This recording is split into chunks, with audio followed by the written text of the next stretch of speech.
दिला गादा सखी कहवा के तेल हटे कहवा के हर दिला गादा सखी हमरा बॉबी के हर दिला गादा सखी हमरा लाडो के हर दिला गादा सखी अयगी मई हर दिया दुभ पातरना अयगी मई हर दिया दुभ पातरना कियागी मई हर दिया दुभ पातरना अगी मई हर दिया दुभ पातरना अयगी मई कौनी बाबा हरदी चढ़ावे लेना अयगी मई कौनी बाबा हरदी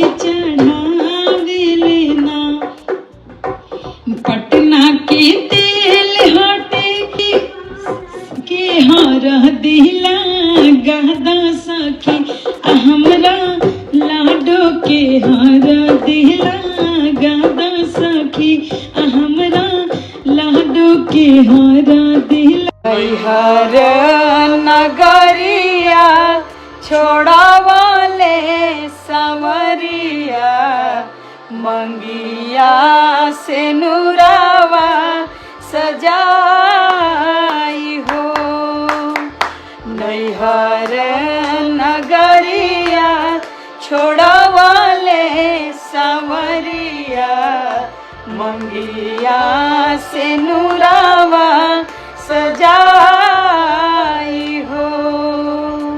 बहुत दिन बाद भैया से मुलाकात हुई है, क्या कमेंट में बताइए आप लोग गाना कैसा रहा। तो मैं पूरा गाना गाऊंगा। फिर आवता कुछ निकले आएंगे।